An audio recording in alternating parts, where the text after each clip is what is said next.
गत वर्ष 1 फरवरी को ही हमने एक यज्ञ के रूप में इस समारोह का शुभारंभ किया था और हमारी योजना थी कि उस पूरे वर्ष हम विभिन्न कार्यक्रम आयोजित कर इस 100वें वर्ष को मनाएंगे।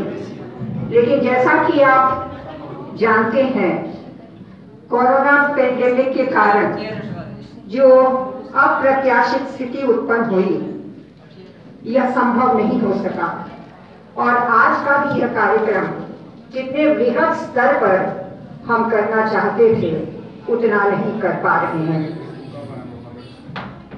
अभी तक इस पैंडेमिक से पूरी तरह मुक्ति नहीं मिल सकी है, इसलिए इस कार्यक्रम के आयोजन को लेकर हमारी तो सीमाएं हैं ही।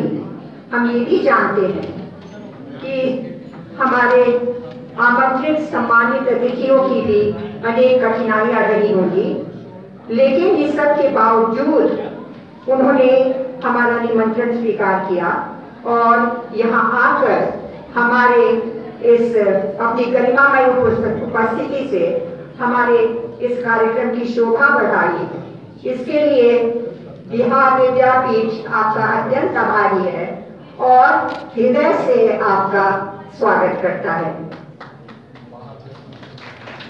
बिहार विद्यापीठ का एक अति गौरवशाली इतिहास रहा है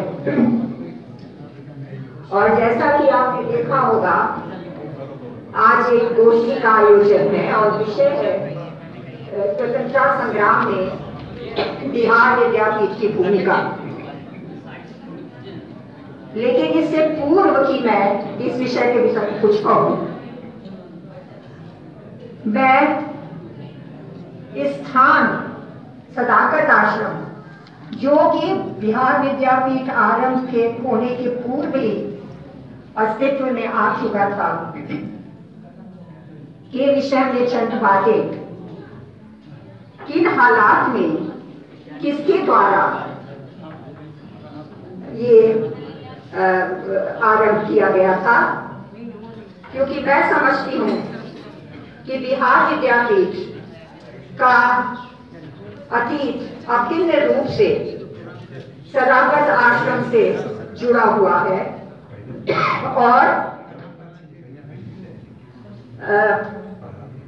इन तथ्यों को जाने बिना बिहार में स्वतंत्रता आंदोलन के इतिहास की हमारी जानकारी अधूरी मानी जाएगी। किस तरह सदाकत आश्रम की स्थापना हुई, कैसे फिर बिहार विद्यापीठ आरंभ किया गया और कैसे बिहार विद्यापीठ यहाँ स्थानांतरित किया गया और कैसे ये पूरा स्थान, ये स्थल एक स्वतंत्रता संग्राम का एक मुख्य केंद्र बन गया, यह सब जानने के लिए मैं समझती हूँ ये चंद बातें हम सबको याद करनी चाहिए। गुलामी की जंजीर तोड़ने के लिए, देश में जागृति लाने के लिए गांधी जी ने जिन कार्यक्रमों पर विशेष बल दिया, उसमें एक था शिक्षा में आमूल परिवर्तन, अर्थात अंग्रेजों द्वारा चलाए जा रहे स्कूल कॉलेजों के स्थान पर हमारी आवश्यकताओं, हमारे परिवेश एवं संस्कृति के अनुकूल शिक्षण संस्थाओं की स्थापना उनके आह्वान पर ही उनके अनन्य सहयोगी, गांधी जी के अनन्य सहयोगी और बिहार के सर्वमान्य नेता मौलाना मजबूर हक ने एक राष्ट्रीय स्कूल खोल रखा था।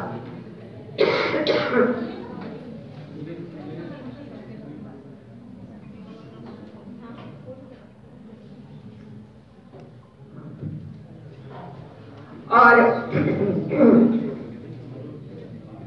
उन्हीं दिनों पटना इंजीनियरिंग स्कूल के कुछ छात्र, जिनका कि वहां के प्रिंसिपल से कुछ विवाद हो गया था, हड़ताल कर जुलूस बना 11 दिसंबर 1920 को लगभग 100 छात्र उनके निवास पर पहुंचे और उनसे सहायता और उनसे मार्गदर्शन मांगा।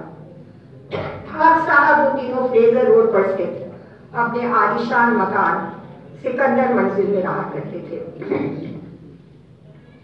लेकिन उनमें राष्ट्रीयता की भावना इतनी प्रबल थी और त्याग की इतनी अपूर्व शक्ति थी कि बिना आगा पीछा सोचे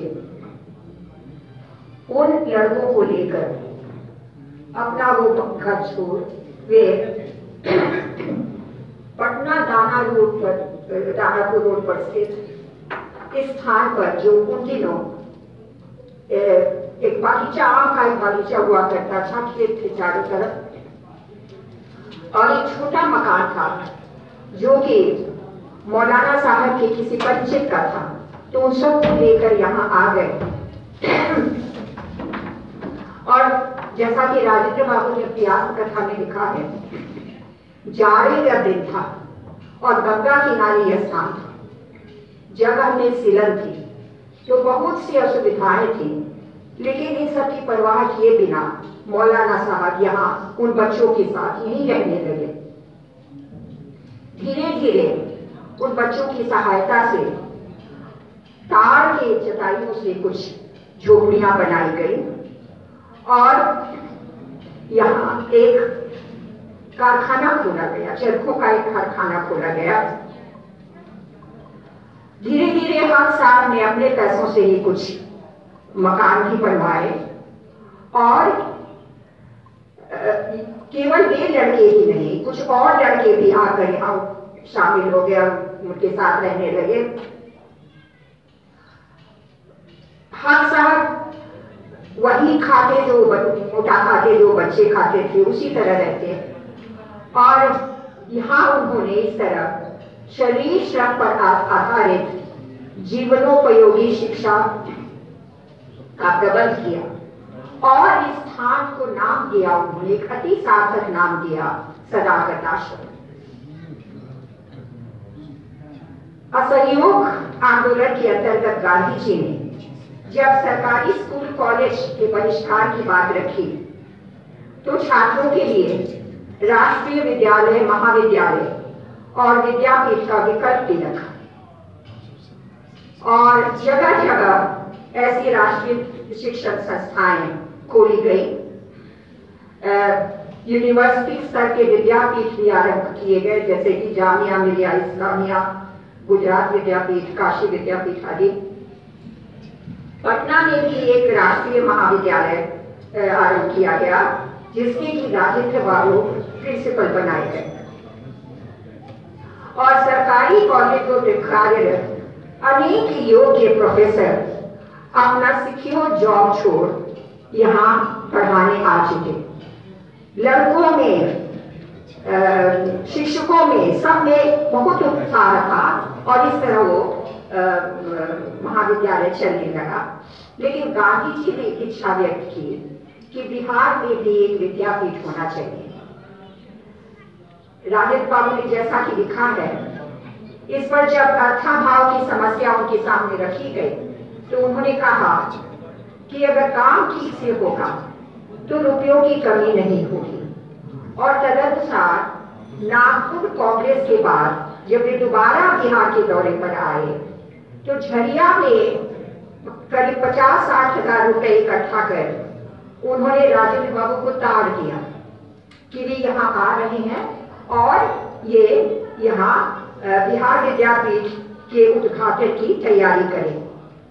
तो इस तरह 6 फरवरी 1921 को पटना गया रोड पर स्थित किराए के मकान में, जहाँ की पहले से ही वो महाविद्यालय चल रहा था, बिहार विद्यापीठ का उद्घाटन किया गया।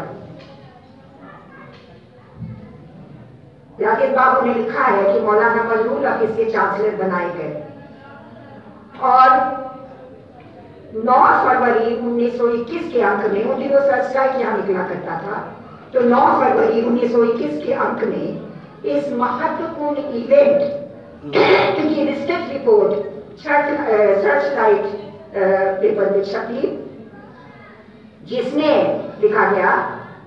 ये रिपोर्ट किया गया कि इसके वाइस चांसलर बाबू ब्रजकिशोर प्रसाद बनाए गए और राजेंद्र बाबू इसके रजिस्ट्रार हुए। मैं बता दूं कि ये जानकारी मुझे भी नहीं थी। मैंने जब वो पढ़ा तो मैंने जाना कि राजेंद्र बाबू बिहार विद्यापीठ के रजिस्ट्रार का दायित्व उन्होंने संभाला था। इस अवसर पर महात्मा गांधी ने जो भाषण दिया सर्चलाइट देश की रिपोर्ट में छपी और उनमें से चंद पंक्तियां मैं आपको पढ़कर सुनाना चाहती हूँ। The first mission of the university would be to touch the idea of non-cooperation, and to emphasize its basic principle of non-violence. फिर एक जगह लिखा गया कि hope the university will not devote its energy merely to adding to the store of literary knowledge, but that its principal function would be to inculcate in the minds of the young men the principle of their civilization. मैं समझती कि यहाँ कुछ गलती होगी printing में, non violence होना चाहिए। Inspire them with an earnest and genuine aspiration for freedom. Referring to the Charkha effect, let not its significance be minimized. If they would see to it that not one Indian used any cloth manufactured in foreign countries and of yarn made in foreign lands, they would begin to realize their strength and feel that they were going to win Swaraj. तो इससे पता चलता है कि इन शिक्षा संस्थाओं की स्थापना का मूल उद्देश्य ही राष्ट्रीयता की भावना जगाना और उत्तम देश सेवक तैयार करना था। और जैसा कि इतिहास बताता है, इस दृष्टि से गांधी जी की इन अपेक्षाओं पर बिहार विद्यापीठ पूरी तरह खरा उतरा। यद्यपि अनेक कारणों से एक फुल फ्लेजेड यूनिवर्सिटी की भांति, जैसे कि गुजरात विद्यापीठ, काशी विद्यापीठ आज तक खड़े हैं, यह कायम नहीं रह सका, लेकिन स्वतंत्रता आंदोलन में बिहार विद्यापीठ की अहम भूमिका रही। आरंभ में विद्यापीठ और इसके अंतर्गत कायम किए गए राष्ट्रीय विद्यालयों में शिक्षण कार्यक्रम बड़े उत्साह से चला। अच्छे सरकारी कॉलेजों को छोड़ विद्यापीठ में पढ़ने आए अच्छे और छात्र पढ़ने आए और अच्छे और अनुभवी शिक्षकों का सहयोग इसे प्राप्त हुआ। लेकिन धीरे धीरे उत्साह कम होने लगा। खर्च के लिए पैसा जुटाना बड़ी समस्या बन गई और जिस भाड़े के मकान में यह विद्यापीठ चल रहा था उसका किराया देना पड़ता था। 200 रुपये उसका किराया देना पड़ता था। उन दिनों 200 रुपयों की बहुत बड़ी कीमत थी। तो इन नेताओं ने सोचा कि खर्च बचाने के लिए बिहार विद्यापीठ को सदाकत आश्रम में स्थानांतरित किया जाए। मौलाना बजरुल हक को यह विचार बहुत पसंद आया और इस तरह विद्यापीठ को यहाँ लाया गया और सभी छात्र और अधिकांश शिक्षक यही रहने लगे।